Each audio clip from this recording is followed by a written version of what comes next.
Good evening, tributes, and welcome back to Tales of the Hunger Games. I hope you enjoyed last week's games, and I hope that you will also enjoy this week's games. Before we begin, I'd like to give a shout out to my Patreons. Those are Sansikai, Maya, Paul, Jennifer, Ray, Andrew, Joe, Connor, Oasis, John, Monty, Finn, Gavin, Matt, Katie, Megan, and Duncan. Your pledge to my channel is once again really appreciated. I'd also like to give a special shout out to Andrew McLean for producing the art that is in this episode. Feel free to check his link in the attached comment below, as well as the description that will also feature lots of other links that are associated with this series. So without further ado, let's go. Ennius Dalton, the winner of the 76th Hunger Games, returned to District 2 at the start of 91, and he took a position at the Training Academy, where he decided to lead an advanced class that he named the Dalton Elite. There were never any more than 20 students in this class, and they were personally chosen by Ennius himself, so that he could help fine-tune their strong sets of skills even further and create what he called his warriors. These students were 17 or 18 years old, and each possessed outstanding fighting skills that would prepare them well for the games. Like other students of the academy, the Dalton Elite were well versed in the usual weaponry and survival skills, but they were also gifted with the opportunity to practice other skills such as pain resistance, phobic manipulation, and psychological espionage. As expected, all 14 of the Dalton Elite volunteered themselves to be tributes, along with 2 young gentlemen and a young lady from the general population, who also wished to try their luck at the volunteer games. Amongst those volunteering from the Dalton Elite were Saracen Becker and Maxima Liu. According to their peers, the pair had quickly struck up a rapport by impressing each other with their skills, and within a month of meeting, they had become deeply enamored with each other. They had been in a relationship for almost a year now, and were extremely supportive of each other's efforts to enter the games. While Saracen was best known for his strong swordsmanship, he also possessed lightning reflexes, and was able to squash flies before they could escape his grip. Maxima, on the other hand, was proficient with a variety of weapons, most notably a bow and arrow, although her expertise lay within pain resistance, which allowed her to spend extended periods of time in unhospitable settings without succumbing to injury or harm. As usual, the reaping for District 2 occurred in a different manner to the other districts, with the volunteers ripping off bracelets from each other's necks and arms until there was only 1 male volunteer and 1 female volunteer remaining. All 15 volunteers were placed in the mud pit, in view of their district's population, and the games began. Saracen and Maxima purposely fought together, with Saracen demonstrating his physical strength by dispatching of 5 of his 8 opponents, often by pinning them against the ground by their necks, whilst Maxima ripped off their bracelets for him. Maxima also allowed Saracen to defend her, while she kept watch of the other male tributes, and allowed her opponents to wear themselves out by fighting each other. Once Saracen was announced to be the winning male volunteer, he held up the broken bracelet of his last opponent for the crowd to see, and he roared with pride as he held his arms up in a victorious manner, before eventually being ordered to leave the mud pit. Despite both being covered in mud, Maxima passionately kissed Saracen, and when he left the pit, she prowled the area and eventually found her only remaining opponent, Delia Schmidt, who was hiding in the outskirts of the pit. Once Maxima found her, she jumped through the air and kicked Delia in the face. She then pounced on her and ripped off her remaining bracelets. As Delia was announced to be eliminated, Maxima beamed with pride and was announced to be the winning female volunteer.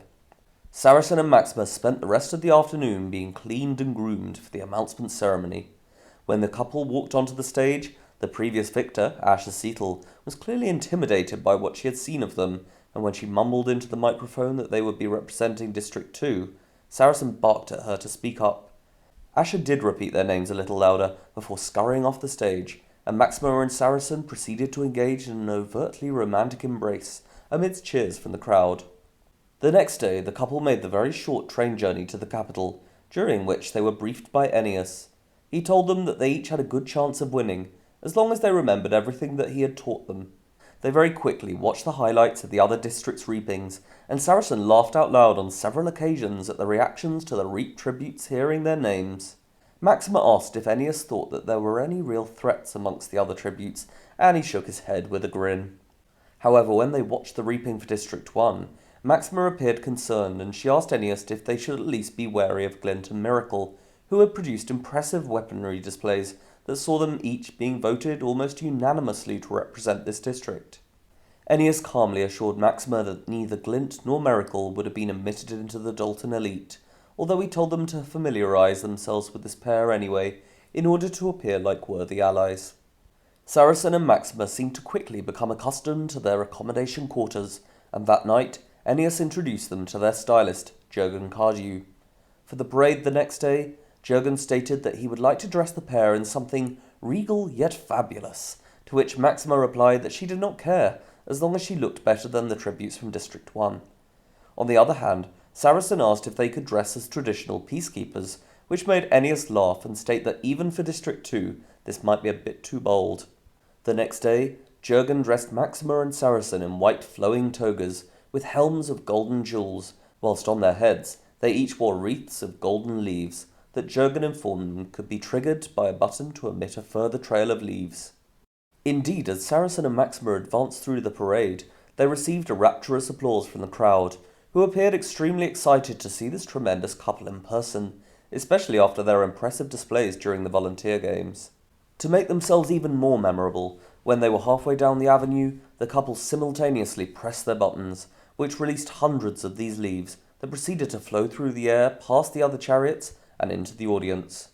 Unfortunately for Insta, from 3, on the chariot behind Saracen and Maxima, she appeared to accidentally swallow one of these leaves, which led her to have an intense coughing fit and almost fall off her chariot, but most of the audience were distracted by the golden leaves that were floating down amongst them and being gleefully caught by capital children. However, it was Glint and Miracle who later that evening were revealed to be voted by Anderson Fashion as the best dressed tributes.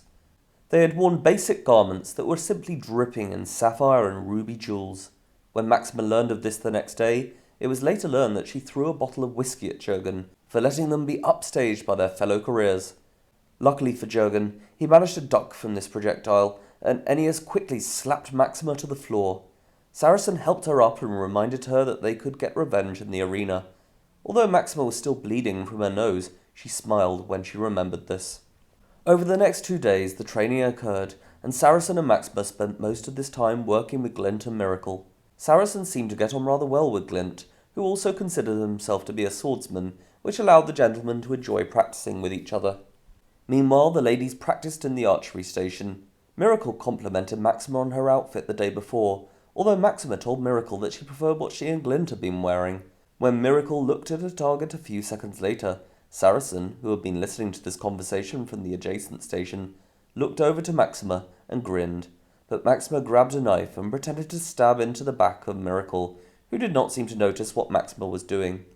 Surprisingly, however, it was not only the tributes from District 1 who Maxima and Saracen appeared to have built a strong rapport with, but they also spent time helping weaker tributes with various skills, and they gave good advice to them in areas where they were struggling. In fact, Saracen spent most of the second afternoon helping Matt from 5 to use a sword, whilst Maxima aided Chenille from 8 and Megan from 9 when they were struggling to start fires in the survival station. As Ennius observed the tributes with Training Master Donald Crane and the mentor for District 1, Grenadino Harrington, Crane appeared to become quickly suspicious of Saracen and Maxima, and he continually asked Ennius why they were being so kind and helpful to other tributes, especially as this behaviour was extremely rare for the tributes of District 2, but Ennius cryptically grinned and stated that maybe they were just being nice. During the assessment of training scores the next day, Saracen threw a variety of weapons from some of the furthest distances that were possible within the assessment room. He was also ordered to throw these weapons at targets that would suddenly light up when they needed to be hit, and his reaction times, along with his precision, greatly impressed the assessors. Saracen asked them at the end for his score, but when Crane told him to wait and find out, Saracen said that it would have to be at least a 10 before winking and walking out. After Saracen was Maxima. In an unprecedented move, she approached the tank of water that was present and asked for it to be filled with cold water. This confused the assessors, but they ordered the staff of the training centre to fill it as quickly as possible. At one point, Maxima felt the water and stated that it was not cold enough, and the temperature was adjusted. As the tank filled and the water inside was shown to hardly be above 0 degrees Celsius, Maxima placed a heavy shield around her neck and walked along a raised platform that was next to the tank. The assessors, realizing what Maxima was about to do, looked aghast, but she winked at them before letting herself fall into the freezing water. She was quickly dragged to the bottom of the tank and lay there rather serenely as the clock began to tick by, whilst even the assessors seemed to question if this was safe, with Training Master Crane calling the medics to be on standby. Eventually, once 5 minutes had passed, Maxima let go of the shield and came back up to the surface. Crane later stated that he thought Maxima may have died towards the end of this demonstration, but he and the other assessors were equally impressed by how quickly she seemed to recover once she had climbed out of the tank. For their demonstrations, both Saracen and Maxima were given scores of 11. Saracen was allegedly ecstatic with joy when this was announced, whilst Maxima was mainly pleased that she had beaten Glint, who scored a 10, and Miracle, who scored a 9. Other high scorers included Vancouver from 6, and Panos from 9, who also scored a 9. The remaining scores trickled down to a 3, which was shared by Duran from 5, Katie from 7, and Elixir from 12. For the interviews the next evening, Eugenia Ravenstill wore a long flowing brown gown that made her resemble some kind of mystical tree, whilst on her head were spiky white horns that were a clear nod to last year's games. Glint and Miracle's interviews went relatively smoothly, and it was clear that Grenadino had trained them to be capital friendly for this segment. Maxima's interview was the next after this pair, as she wore a slick black and gold dress, which some viewers said made her look like a gothic bumblebee. The tones of the outfit nicely complemented Maxima's jet black hair and fine skin, and before the interview had even started, it appeared that she was once again going to make a memorable impression. Maxima and Eugenia had the usual conversation about why she was pleased to be representing her district, and she wasted no time in mentioning that her district partner, Saracen, was also her boyfriend, which gathered romantic sighs from the audience. However, when Eugenia asked Maxima if she was prepared to kill Saracen, she stated that she would indeed be willing to do this if they were the last two tributes standing, and that this had always been the deal between the pair. Following Maxima's interview was that of Saracen, who was adorned in a suit of matching colours to Maxima. His golden hair was combed straight back and appeared to blend into the gold stripe on the back of his suit. As he sat down, Eugenia immediately pretended to fan herself, and many at the capital were clearly enamoured by his good looks and confident charm. Eugenia had a similar conversation with Saracen, and asked him as well if he would be willing to kill Maxima. His answer mirrored that of Maxima, and he stated that although he loved her, they had both trained all their lives to win these games, and so their relationship would have to come second to this goal. Some members of the audience looked slightly confused by this statement, but Saracen's commitment was nevertheless applauded. During the remaining interviews, Ice from 4 had hiccups, which at first seemed to be amusing for the audience. But halfway through this interview, Eugenia insisted that someone get the poor thing some water. She spent most of the interview with Gavin from 10 trying to convince him to dish some dirt on his mentor, Michele Onassis, which was no surprise when it later turned out that Eugenia had fallen out with Michele due to a dispute involving a pair of horse stirrups that had occurred shortly before the reclamation. Stem, from 11, had been reaped on her 12th birthday, and she started crying halfway through her interview. Eugenia, who for once appeared to be unsure of what to say, told Stem to try and lighten up and to have some fun with the games. But when this did not work, there were some uncomfortable moments when it became clear that Eugenia was desperate for this interview to end.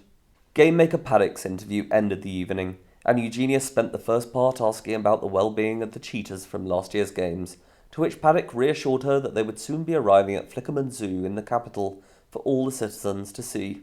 In regards to this year's games, she mentioned to Eugenia that they would be the polar opposite to last year's games, before grinning in an amusingly menacing manner. The next day, tributes were led to their waiting rooms. They were each dressed in dark blue trousers, mint blue boots, and a thick jacket of their district colours. When Ennius visited Maxima and Saracen, he told them each that District 2's colour was gold for a reason, and that they could easily defeat Glint and Miracle if the final fight were between these four. Ennius also told them both that although they loved each other, they were still each other's enemies as far as the games were concerned. Within a minute, Saracen and Maxima entered their tubes, and they rose into the arena.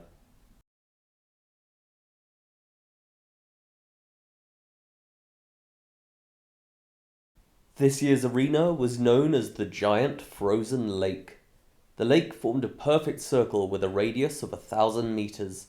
Its flat surface was completely covered in ice, although this ice thinned in certain areas, especially towards the edges of the lake. 12 islands, each with a radius of approximately 50 meters, were placed equidistantly between the shore and the center of the lake. Whilst these islands were not very large, They were covered in thick and bushy trees, which afforded tributes a form of shelter.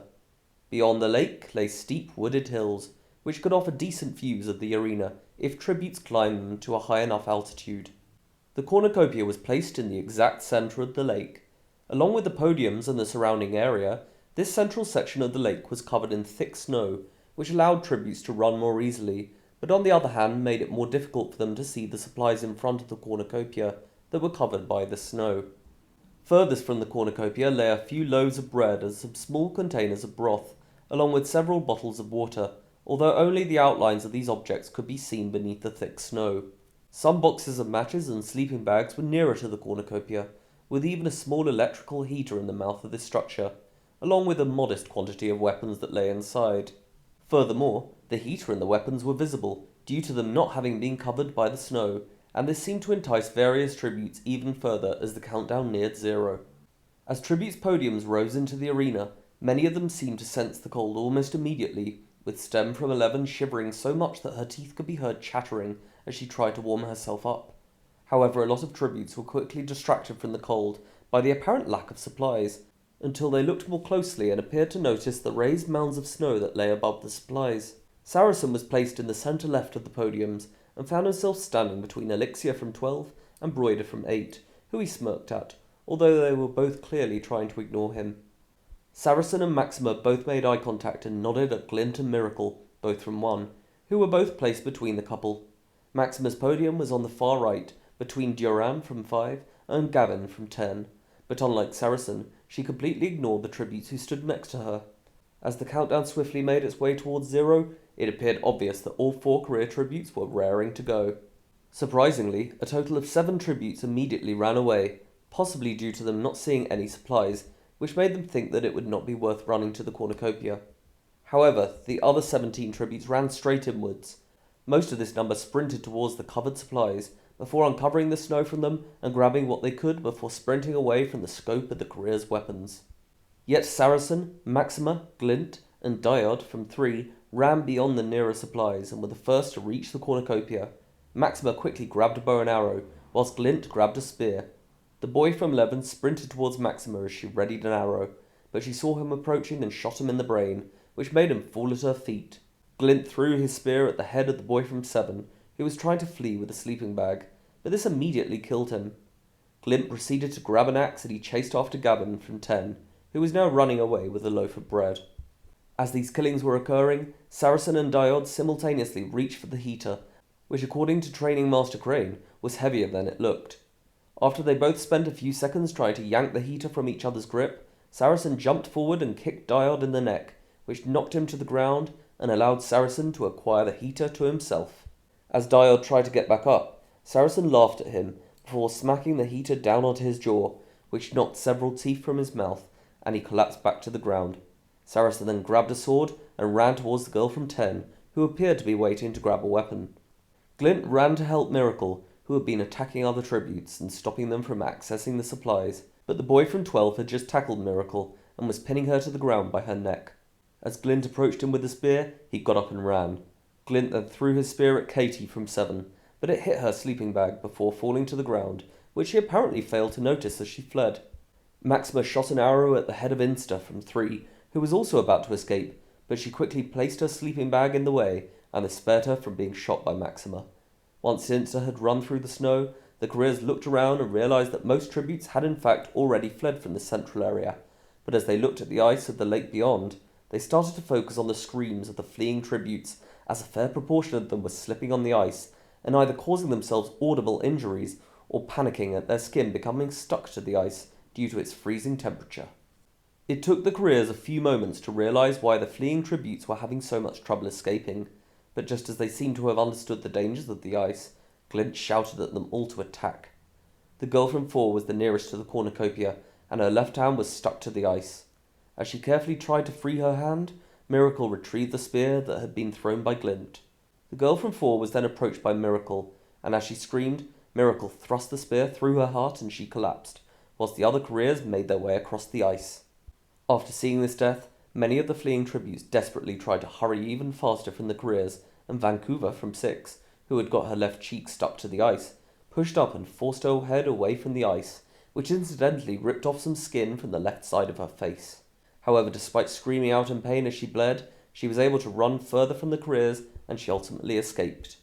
Yet it was Broider from 8, who had checked the bottom of his boots and seemed to realise that the easiest way to traverse the ice was to glide across without lifting one's boots, and as he glided away, several other tributes spotted him moving quickly, and they copied his movements, which allowed them to escape as well. Whilst these tributes escaped, the careers looked for their next target, and they saw the boy from 12, who had fallen backwards on the snow and knocked his head against the ice. Although he was clearly in pain, he appeared to be trying to get back up, but he had not realised that his hands were in fact stuck to the ice.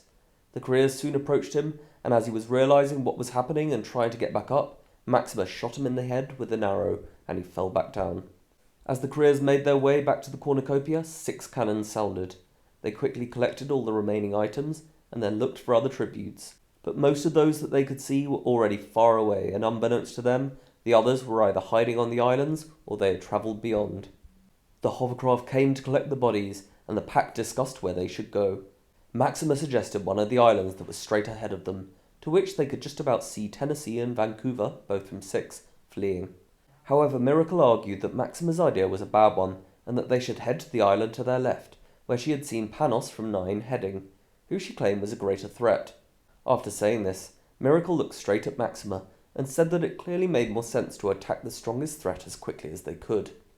After a few moments of pensive silence, Maxima eventually agreed, and the group glided towards the island on their left, with Miracle and Glint leading the way. Maxima held hands with Saracen, who held the heater in his other hand, but as they glided together, Maxima said that the lake reminded her of springtime. Saracen looked at Maxima in a slightly concerned manner, and Miracle and Glint seemed rather confused by Maxima's observation, responding to her that surely this lake was more reminiscent of winter. Yet as Glint and Miracle continued ahead, they did not notice that Saracen was pulling his sword from his bag, or that Maxima was preparing her bow and arrow. Just as Miracle turned around and she began to ask Maxima if she was thinking of winter, Maxima shot her in the temple with an arrow. Then Saracen lunged forward and forced the sword through Glint's back. Miracle's cannon sounded, and as Glint collapsed to his knees, Saracen lifted his sword again, before slicing off Glint's head, which sounded his cannon as well. Saracen then laughed as Glint's head glided across the ice from his body, and Maxima let out an accomplished sigh. These deaths are considered to be some of the most shocking in the history of the Hunger Games, and shouts and screams of excitement and shock roared through Snow Square when they happened. It is common for a career pack to turn on each other during the last day of the games, but it is extremely uncommon when over half of the tributes are still alive, especially this early in the games. As Saracen composed himself and he wiped some of Glint's blood from his jacket, he asked Maxima if they had done that a little early, but Maxima replied that she did not like the way that Miracle had spoken to her, and that she did not want a repeat of last year's events. Saracen and Maxima took Glint and Miracle's supplies from their clothing, and as they walked away, the hovercraft collected these bodies. They headed to the island where they had seen Tennessee and Vancouver, but by the time they arrived on this island, both Tennessee and Vancouver had already gone. After not finding anyone, Saracen stated that they would have a better view of the lake from the surrounding hills, and Maxima agreed to this, so they made their way to the nearest shore. As they glided across the lake, they held hands and spoke about the other tributes, but as they reached the shore, Maxima's foot fell through one of the cracks where there had been thinner ice, but luckily for Maxima, Saracen was able to grab her arm, which stopped her falling through the ice. They then climbed up the hill rather carefully, as they appeared to be rather cautious of sounds that were being created by the wind that flowed through these hills. When they eventually reached the highest point of the hill, they were able to see almost all of the lake below. They examined their supplies, and Maxima was pleased with the amount of bread and water that they had acquired. As they sat down and admired the view, Maxima told Saracen that she loved him, and he replied to Maxima that he found her especially attractive when she was holding a bow and arrow. They then spent the afternoon resting in each other's arms and watching various tributes running between the islands. As the afternoon turned to evening, Saracen suggested that they travel between the islands in order to find other tributes. Maxima agreed, and as they slowly made their way back down the hill, she joyfully reminded Saracen that most of the tributes had not managed to take weapons from the cornucopia, which would make it harder for these tributes to defend themselves, and hence make it easier for her and Saracen to kill them. The couple proceeded to glide to the nearest island, and arrived just as it was getting dark. They spent almost an hour meticulously combing over the ground, and checking that they had not missed anything or anyone. They then glided clockwise around the lake to the next island and did another thorough check, but once again to no avail. However, when the pair were gliding to the next island, they saw a small fire starting to burn, and Eugenia sounded extremely excited as she said that they were about to see some action. Broider and Chenille, both from 8, had been hiding on this island, and when they saw Saracen and Maxima gliding across the lake towards them, Broider had quickly ordered Chenille to give him her matches so that he could create a distraction. Broider wasted several matches but eventually managed to start the fire, and he grabbed Chenille by the hand before fleeing with her to the other side of the island. As Broider and Chenille ran away, Saracen and Maxima were slowly gliding across the ice towards the fire, but Maxima correctly stated that it must have been set on purpose. Saracen seemed a bit unsure about this, but Maxima responded that someone could have set it as a distraction so they could escape from her and Saracen. As Saracen appeared to understand what Maxima was saying, she told him to wait by the fire and to listen for her if she called him. Maxima speedily glided around to the other side of the island just as Broider and Chenille were stepping onto the ice, and as they saw her gliding towards them with what Crane described as a mischievous grin, Chenille screamed in terror. Maxima shot an arrow straight through Chenille's head, and as a cannon sounded, Broider quickly tried to glide round to the other side of the island. Maxima shot another arrow, but she only managed to shoot Broider in the back, and he sped onwards. Maxima tried to chase Broider, but she did not want to waste any more arrows, and knew that he would soon circle the entirety of the island and reach Saracen, who had been by the fire.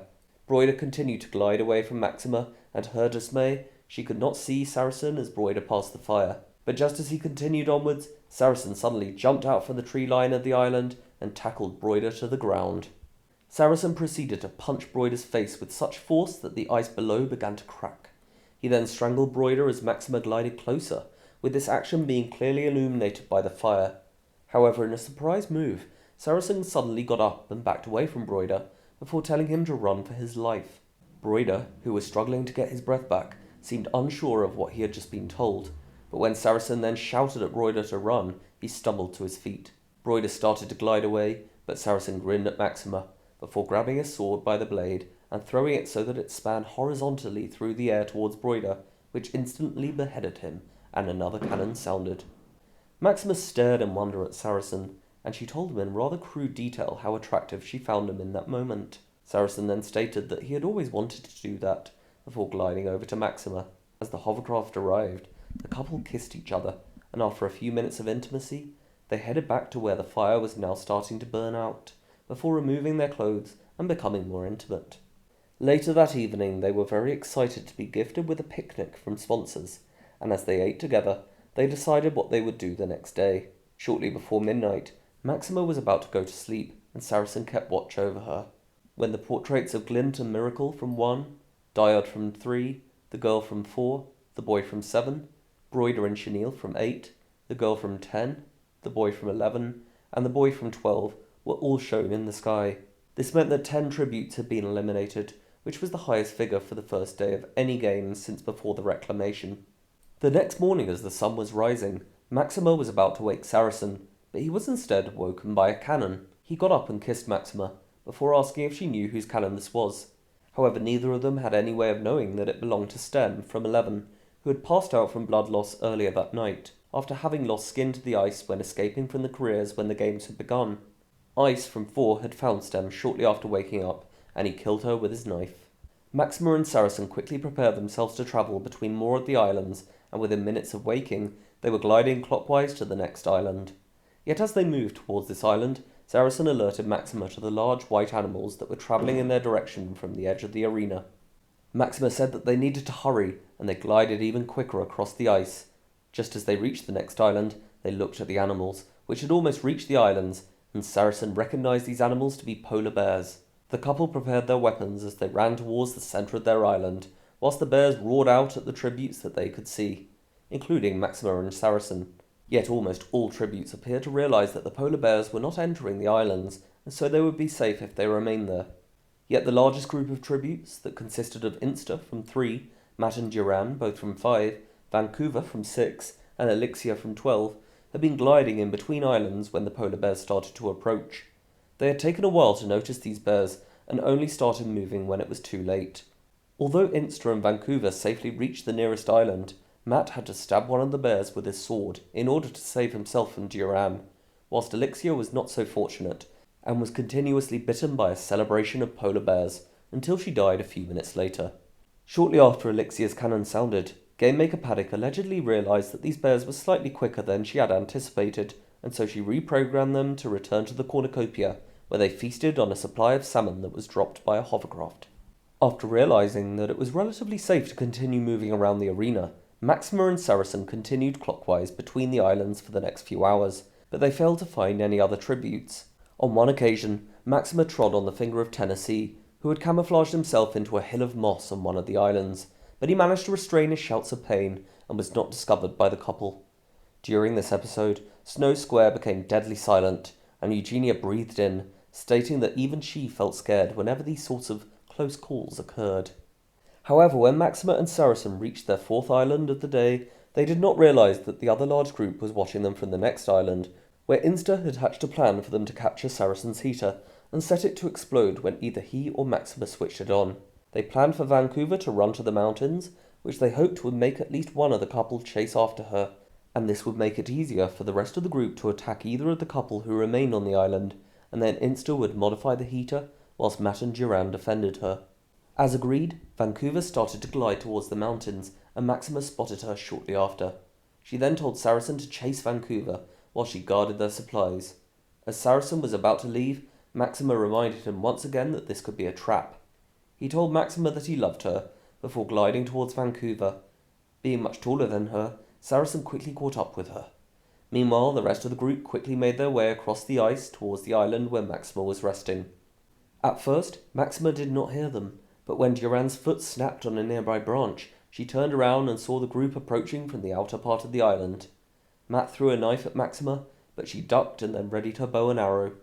She shot at Matt and hit him in the back, which made him shout in pain, and he ran away, quickly followed by his allies. Maxima shot another arrow, which hit Insta in her leg, but she was also able to continue fleeing from the island. Maxima did appear to consider running after the group, but she also seemed to notice that even with her bow and arrows, she could possibly be overwhelmed and killed. Maxima returned to the supplies, just as Saracen was closing in on Vancouver. She let out a quiet scream as Saracen approached, and as she fell over on the ice, he lunged forwards at her with his sword, which sliced through her neck. He then looked around and saw the rest of the group fleeing from the island where Maxima had been. Apparently wanting to check that his girlfriend was alive and well, Saracen quickly sped back to the island, just as Vancouver's cannon sounded. The couple reunited, and they were both relieved that the other was alive and unscathed. As they rested, they were sent some cocoa by sponsors, which they claimed to have never tasted before. They both enjoyed drinking it, and Saracen joked that he would not mind if someone sent them some more the next day, with Maxima saying that he meant to say thank you. As it got dark, they ate some of the picnic that they had received the night before, and they considered what they should do the next day, with Maxima suggesting that they continue travelling between the islands, whilst Saracen stated that the other tributes might start predicting their movements. Yet Maxima suggested that for this night, they travel around the arena and try to find the other tributes as they slept. Saracen agreed that this could be a good plan, but just as he finished talking, a scream was heard from the nearest hill. Maxima quickly silenced Saracen, and they looked over to hear someone falling onto the ice by the shore of the lake. Although Saracen once again worried that this was a trap, they could make out a figure through the darkness that Eugenia stated was Ice from 4, although neither Maxima nor Saracen could tell that this was him. Saracen said that they should wait for Ice to reach their island, but just as Maxima was about to agree, Ice quickly turned around and he appeared to try and head back towards the hill. It is unknown why he did this, but Maxima quickly got up and told Saracen to guard their supplies. She quietly glided towards Ice, who did not appear to see her coming after him through the darkness. However, just as Ice was about to reach the hill, he finally heard Maxima, who was just a few meters behind him. Ice shouted out in shock and horror, but as he started to run, he fell straight through the ice beneath him. Maxima had to quickly stop herself in order to not fall through the same hole. It was seen through the underwater cameras that Ice was trying to hold his breath under the water in order to avoid coming to the surface and facing Maxima. Although Ice was a champion swimmer and was easily able to hold his breath for at least a minute, the freezing temperatures, along with his likely high levels of adrenaline, forced him to come back up to the surface within 30 seconds.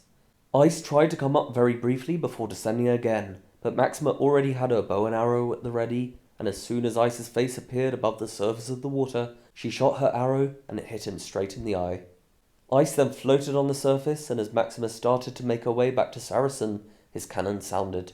When Maxima told Saracen how she had killed Ice, he joked that Ice had fallen through the ice, which made Maxima laugh loud enough for Saracen to remind her to be quiet again.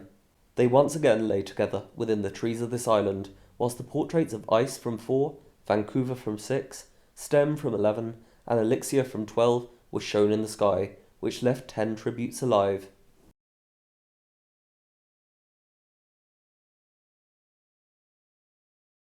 After a relatively short sleep, Saracen and Maxima were ready to hunt before the sun had even risen the next morning. They immediately travelled clockwise around the lake to the next island, and the sun began to rise as they searched for other tributes. They then glided to the next island, and Maxima became frustrated when they were once again unable to find any tributes, although unbeknownst to the couple, most of the other tributes were now sheltering in the outer hills. Saracen and Maxima rested for a while, and Saracen suggested that they try to keep watch from this island, as he correctly theorized that other tributes could be watching them move between the islands. As Maxima reluctantly agreed to keep watch, Saracen looked up between the trees of the island and noticed that the sky, that had so far alternated between azure and black, was now in fact a crisp shade of white. Saracen alerted Maxima to the sky's changing colour, and they started to see snow falling onto the ice around them. At first, the snow was relatively light, and it was caught by the trees above the couple, which stopped them from being affected by the snow. However, as the minutes went by, gusts of wind at first breezed through the arena before becoming faster and forcing the snow to hammer down in various directions. It soon became clear to viewers that a full-scale blizzard was now present throughout the arena. Most of the remaining tributes remained hidden on either the islands or in the hills, and they desperately tried to huddle together or curl themselves up as tightly as possible in an effort to stay warm. Maxima and Saracen did not find themselves overly affected by the temperature, but it was still difficult for them to look out into the arena due to the poor visibility that was caused by this blizzard. Maxima shouted to Saracen through the deafening sound of the blizzard that they could use this adverse weather to their advantage, as the other tributes were now likely to be sitting ducks. Saracen agreed, and the pair grabbed their supplies before leaving the island and bracing the elements. Although it was slightly difficult for them to glide across the ice due to the intense winds, they took each other's hands and pushed themselves as hard as they could to the next island. They eventually made it to this island, where they searched for other tributes. After almost an hour, they realized that it was empty, but just as they were about to set off to the next island, Saracen stopped Maxima and told her that he could see movement on his left. The couple looked carefully through the snow that was flying almost horizontally into their eyes, and just as they spotted some other tributes making their way onto the lake from the hills, 2 separate sponsor gifts that were weighed down with bricks came crashing down from the sky in front of them. Saracen and Maxima gleefully opened their gifts, and they were delighted and relieved to see that they had each been sent a pair of goggles. They quickly put them on, and were indeed immediately able to see more. Saracen grinned as he relayed to Maxima that he could see these other tributes were Insta, Duran, and Matt, and they were clearly struggling to make it across the ice. Saracen held out his hand to Maxima, who accepted with a smile, and they glided as quickly as they could towards this group. Due to the poor visibility for the other tributes, they were unable to see Maxima and Saracen approaching until they were only meters away. Just as Maxima got her bow and arrow ready, Duran saw her and shouted at her allies in order to warn them. However, almost immediately after starting to glide away, the ice beneath Insta gave way and she fell straight into the water below. Yet unlike Ice, who had been able to temporarily hide in the water beneath the hole where he had fallen in, Insta was dragged by the current beneath the water, which seemed to be affected by the blizzard above the surface, and as Maxima was able to make out Insta's silhouette beneath the water, she told Saracen to follow Matt and Duran, who had almost made it to the shore. Maxima watched as Insta desperately tried to push through the frozen ice before trying to swim back to the hole that she had fallen through. However, within a few seconds of Saracen departing, Insta stopped moving and her cannon sounded. Meanwhile, Saracen chased after Matt and Duran, but they had managed to run surprisingly quickly up the hill, and he was unable to see them, so by the time he was starting to run up the hill himself, he did not appear to know which direction he should run, and not wishing to be ambushed by these tributes, he gave up searching for them and returned to Maxima. The pair looked around, but they were still unable to see very far, and it was still difficult for them to communicate within the blizzard, and so after a brief discussion, they agreed to return to an island and wait there until the blizzard ended. The other surviving tributes mainly stayed hidden as the blizzard raged on.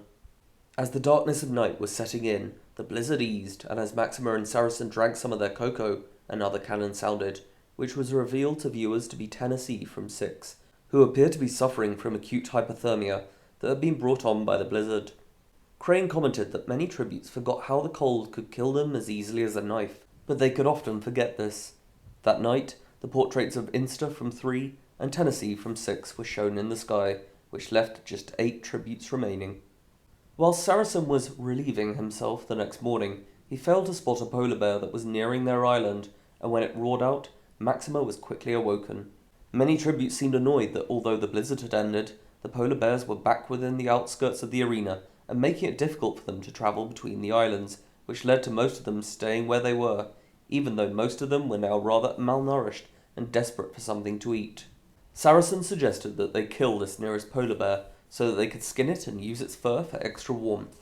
Maxima seemed a bit unsure about why they might need to do this, seeing as she was not so much affected by the cold, but Saracen stated that he was starting to get cold, and that another blizzard may be triggered, which could be even colder than the previous one.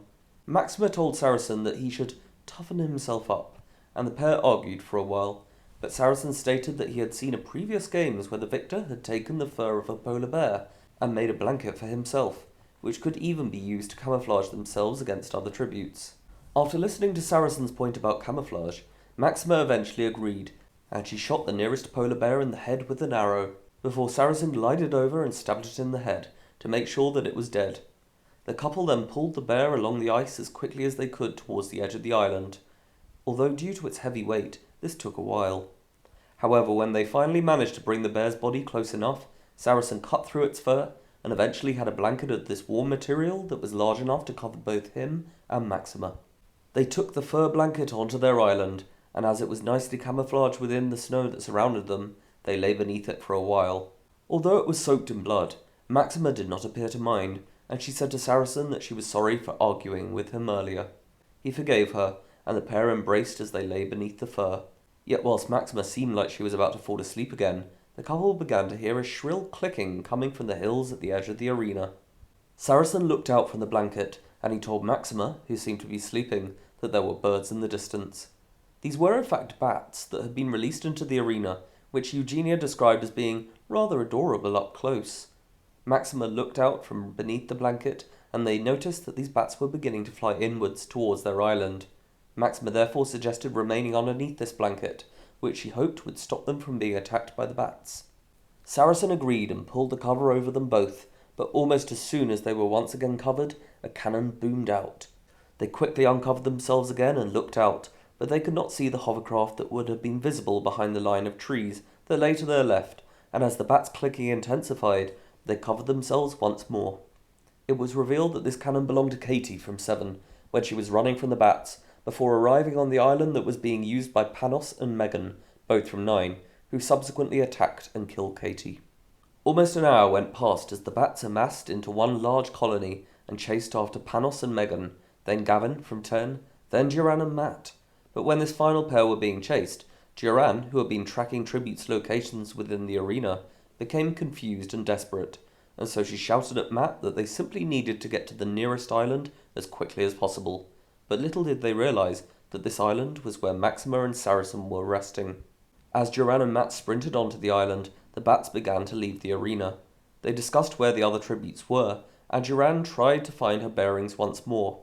Saracen and Maxima, who was still hiding beneath the blanket, lifted the top of the blanket very slightly, so that they could see and hear a little easier. The couple seemed elated to hear these tributes so close to them.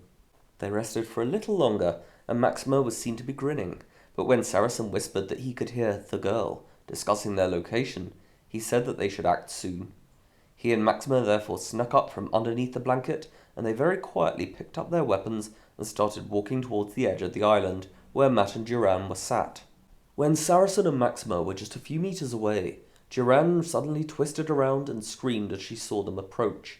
She then got up and glided away extremely quickly, as Matt tried to get up, but he slipped on the ice and fell backwards. Saracen immediately brought his sword down on Matt's heart, and as the cannon sounded, Maxima aimed her arrow at Duran, who was zigzagging across the ice away from them. Duran was hit by the arrow, but only in her lower back, which did not seem to affect her too much. Maxima looked tempted to follow her, but Saracen stopped her, stating that it was not worth it. As the hovercraft retrieved Matt's body, Saracen and Maxima collected any supplies that had been left, and Maxima suggested that they head to another island, as other tributes would probably have seen the hovercraft and know their location. They continued on to another island, where they seemed fairly certain that they had not been seen by other tributes, and Maxima agreed to keep the first watch over Saracen. Later that evening, they were delighted to be gifted with some very sharp daggers by sponsors. Maxima practiced throwing hers against a tree, while Saracen said that he looked forward to using his tomorrow. As midnight went by, the portraits of Matt from 5 and Katie from 7 were shown in the sky, which meant that only 6 tributes now remained. The next morning as the sun rose, Maxima was awoken by the sound of a cannon. She quickly checked that Saracen, who had been keeping watch, was alive and well, and she was pleased to see that he was already looking out into the surrounding hills for the hovercraft that would be collecting the fallen tribute's body. It was shown that Gavin had found Duran in the outer hills at the other side of the arena, and as Duran had tried to escape, Gavin stabbed her through the back and killed her, which now left only 5 tributes. Saracen prepared his weapons, and Maxima quickly drank some water, but as they were just about to leave their island, Game Maker Paddock decided to trigger the showdown by rapidly increasing the temperature in the arena. At first, Saracen did not seem to notice this, but as Maxima found herself drinking more and more water, he quickly realized what was happening, and that the end of the games were now in sight. Within a minute, all 5 tributes had removed their jackets. Maxima and Saracen seemed well aware of what was happening, but Panos, Megan, and Gavin all appeared perplexed by the snow that was beginning to melt on the side of the hills. As the snow started to flow down the hill behind them, Gavin seemed to realize that he needed to return to the lake as quickly as possible, but as he jogged down the hill, it became harder and harder for him to lift his feet off the ground without them becoming submerged within the melting sludge. Although Gavin kept moving as much as he could, his feet became stuck when he was about halfway down the hill, and when a large wave of sludge gave way from the top of the hill behind him, he desperately tried to escape, but with no success, and as the avalanche swept past him, his cannon sounded. Meanwhile, Maxima and Saracen were carefully looking around them as they noticed the sheets of ice at the edge of the lake that were starting to break up and causing streams of water to flow through the cracks in the ice and towards them. As the couple saw Gavin's body being retrieved from the hills by the hovercraft, Saracen grabbed Maxima by the hand and pulled her with him towards the centre of the arena, where the polar bears had previously been resting, although they had been removed from the arena during the night by Game Maker Paddock. As the couple ran, they seemed to be looking out for Megan and Panos, who were now their only remaining opponents. However, this pair had in fact spent the last 12 hours on the island next to Maxima and Saracen, from which they were now witnessing them running back to the cornucopia. The literal heat wave continued to make its way through the arena, and more sheets of ice were beginning to crack, which was increasing the amount of water entering above the frozen lake, and hence the water level against the side of the islands. Saracen and Maxima continued to run towards the cornucopia, which they had apparently always been told to head to when the games concluded. However, Megan and Panos were still on the island, but they were starting to panic about the rising temperatures and water levels.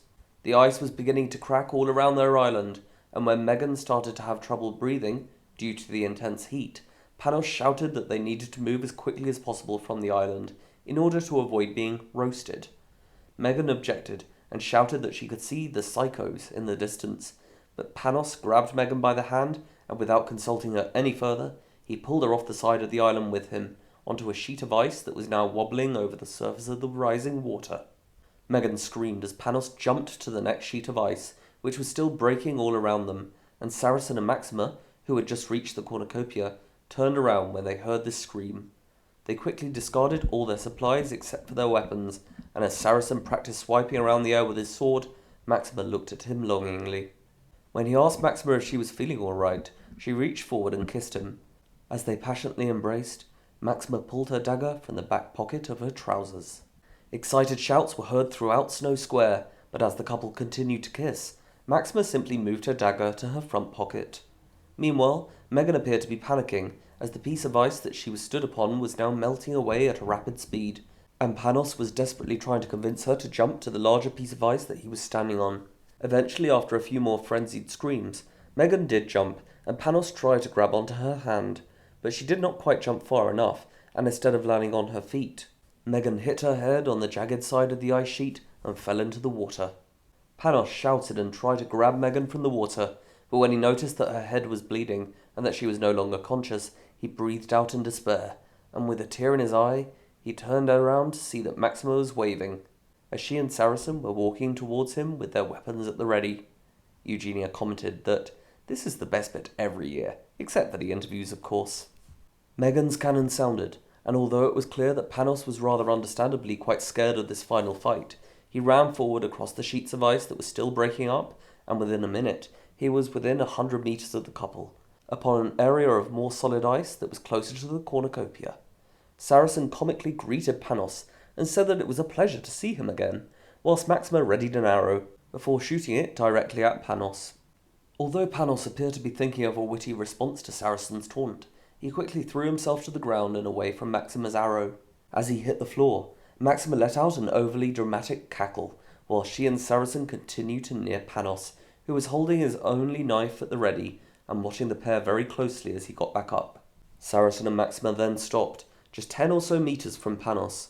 Saracen stated to him that he could not kill them both with one knife. Panos appeared to realize that Saracen was correct, and his breathing hastened as a tear fell from his other eye. He then threw his knife, but it flew meters above them. Saracen sniggered and quietly told Maxima to finish him off. She then fired her arrow at Panos's heart, and as he hit the ground, his cannon sounded. Although the couple were the only 2 tributes remaining, it came as a surprise to many viewers and even Eugenia that they did not immediately start fighting. She asked Donald why they were not fighting, and Donald gleefully told her to wait a little, and that this was his favourite bit each year. The rising temperatures and cracking of ice had now almost reached the centre of the arena where Maxima and Saracen stood. But just as the ice around them began to melt away, the heat wave suddenly stopped, and the melting ice rapidly froze over once more. Gamemaker Paddock later revealed that she had originally planned to keep the heat wave going until only 1 tribute remained, but when she saw that Saracen and Maxima were the 2 final tributes, she correctly believed that they would be able to create an epic final fight by themselves. After noticing the ice freezing once again, Saracen and Maxima turned towards each other and looked wistfully into each other's eyes for a notably prolonged period of silence. Saracen then told Maxima that he really did love her, and Maxima responded that she loved him too. This surreal silence lingered for a few moments, but as Saracen somewhat forlornly grabbed the dagger from his pocket, Maxima gave him a bittersweet smile and grabbed her own. Within seconds, the couple had charged at each other, probably knowing fully well that their opponent would be able to avoid a dagger if it were thrown. Capitol viewers in Snow Square shouted as Saracen plunged his dagger towards Maxima's neck, and although it pierced her skin, she was able to keep Saracen's arm at a distance to stop the knife from impaling her neck further. Maxima then stepped backwards and stabbed her dagger into Saracen's stomach, which made him shout out, but he proceeded to kick Maxima's hand and her dagger fell onto the ground. Maxima was clearly panicked at now being without a weapon, and Saracen tried to bring his dagger back into Maxima's neck, but she ducked, and just as Saracen started to slip, Maxima lunged forward and tackled him to the ground with such force that the ice shattered beneath them and they both fell through. The underwater cameras were immediately activated, and Saracen, who was now almost empty-handed, kicked Maxima before trying to get back onto the ice. However, Maxima grabbed onto the back of Saracen's hair, and after taking a deep breath, she gripped onto his back and pulled him into the water with her. Saracen had clearly not prepared his lungs for the plunge that he was about to take into the icy water, and although he tried to swipe his dagger behind him at Maxima, she quickly pulled his arms back to stop this. They gradually sank further into the water below, with Maxima managing to fall further through the water with relative ease, while Saracen desperately tried to release his arms from Maxima's grip, but to no avail. After just over a minute had gone by, the movement in Saracen's arms gradually weakened, and when his arms finally became still, Maxima grinned when she heard the cannon from above the surface. She turned Saracen to face her, before running her hands through his golden hair and looking into his wide-open eyes. Maxima then let go of Saracen's body, and she re-emerged to the surface of the water.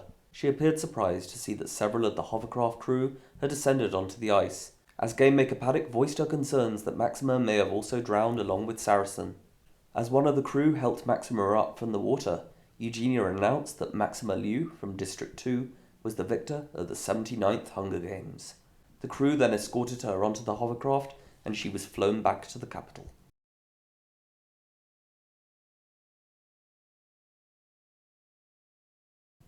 In the days after her victory, Maxima quickly became known as the Ice Queen, and it was stated by many who were with her during this time that she was ecstatic about her victory. For the victor's interview, she wore a dress that was covered in blue and white icicles, along with snowflakes through her hair. Eugenia praised Maxima on her and Saracen's teamwork and kills, but an interesting point in the interview occurred when she asked Maxima if she really did love Saracen.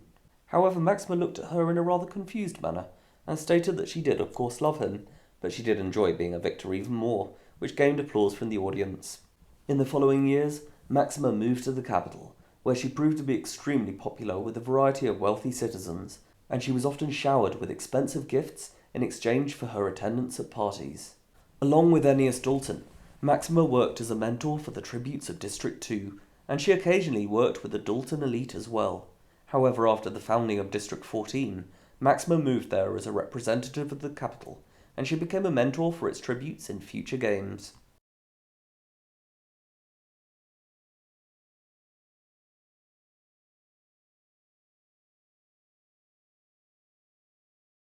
Thank you for watching, and I hope once again that you enjoyed the games. Next week we have the 80th Hunger Games, which is also known as the first quinquennial quell. And just to let you know now that the week after that I will be taking a break, and in future I think I'm going to be taking a break after each quell for just 1 week, but we will then be carrying on as normal.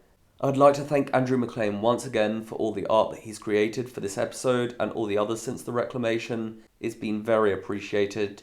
Also, you might be interested to know that there is a Sporkle quiz that has been created by Ken Siapko.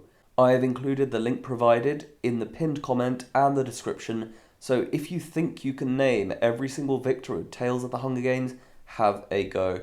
I tried it myself and even I missed 2, but see if you could do better than me. Anyway, have a great week and I look forward to seeing you all next week.